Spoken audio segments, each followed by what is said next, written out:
The rise and fall of BCL. How did Selebi-Phikwe's heart stop beating? In its glory days, BCL employed more than 10,000 people directly and indirectly. This reality explains why in 1995, when President Masiri's cabinet asked David Mmegi to explore ways of closing BCL, he fought tooth and nail against the idea. Mmegi argued that the mine should be kept afloat while copper and nickel prices were below production cost, fully aware that the commodity prices move in cycles.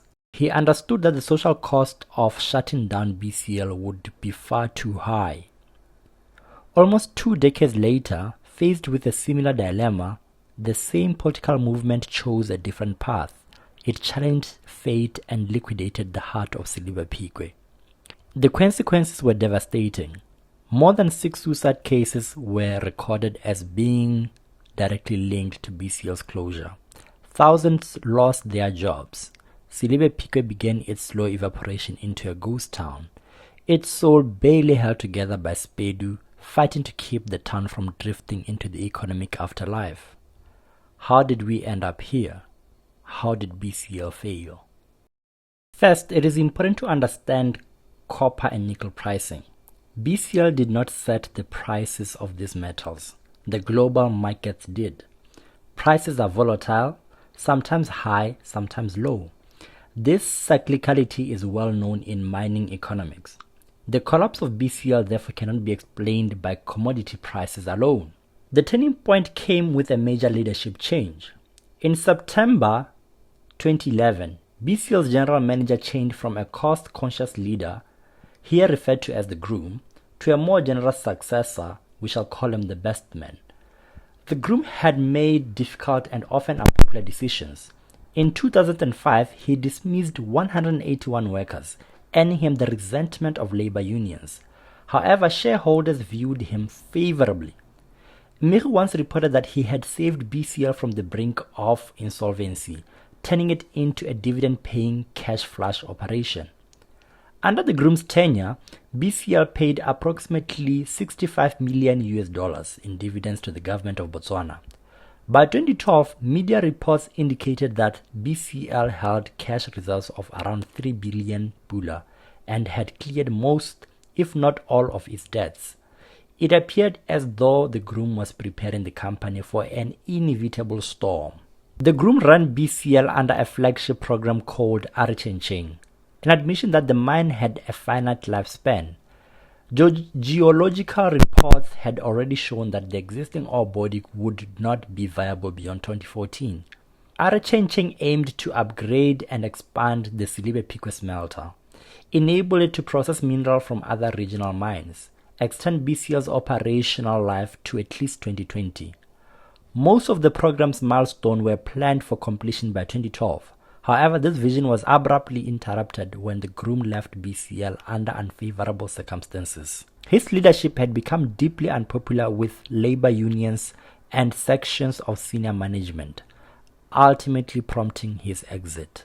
BCL's liquidation occurred under the watch of the groom's successor, the best man. Allegedly, within 20 days of assuming office, the best man increased salaries of senior staff members. And within 2 months, he purchased an aircraft worth 18 million pula, an issue that was debated in parliament at some point. This action set the tone for a high-spending administration. The centerpiece of the best man strategy was Polaris 2, a so-called mezzo program designed to avert the looming 2014 crisis. Polaris 2 sought to diversify BCL into chemical manufacturing, capture sulfur for fertilizer production, develop iron through Pula steel, increase smelter output, and expand mineral exploration. As part of Polaris 2, approximately $337 million was allegedly used to acquire 50% of Nkomati nickel mine in South Africa, 85% of Tati Nickel Mining Company. During the liquidation process, Dixon Warren was allegedly critical of Polaris 2. His investigation examined the conduct of management and the board, focusing especially on the acquisition of Nkomati and Tati shares. He raised concerns about potential conflicts of interest, as some sellers reportedly sat on BCL's board. This presented a fundamental governance problem. A seller seeks the highest price, while a buyer seeks the lowest price. When the same individuals influence both sides, integrity collapses. Beyond financial missteps, BCL suffered severe operational failures. There were 7 fatal accidents recorded between January and February of 2015. Environmental rehabilitation obligations were reportedly neglected for years. Critical documentation was poorly managed. Some contracts had expired or allegedly did not exist. Notably, no valid electricity supply contract with BPC could reportedly be found. As copper and nickel prices fell, smelter repairs became overdue. Allegedly, instead of securing financing in time, management reportedly diverted 700 million pula earmarked for operations to refurbish the smelter. Allegedly, the refurbishment itself was poorly executed. Sunday Standard reported in January 2016 that pipes were still leaking after completion. By December 2015, Polaris 2 projects began to unravel. News reports alleged BCL guaranteed a loan for Tati nickel mine. When Tati failed to meet a 25 million pula repayment, BCL management allegedly used funds deducted from employees for insurance and loan repayments to service the debt.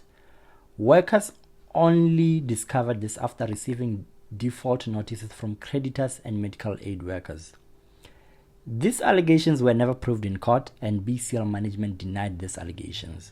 Meanwhile, Pula still had failed to deliver on its promises, requesting an additional 11 million pula loan from BCL while still owing 2.5 million pula.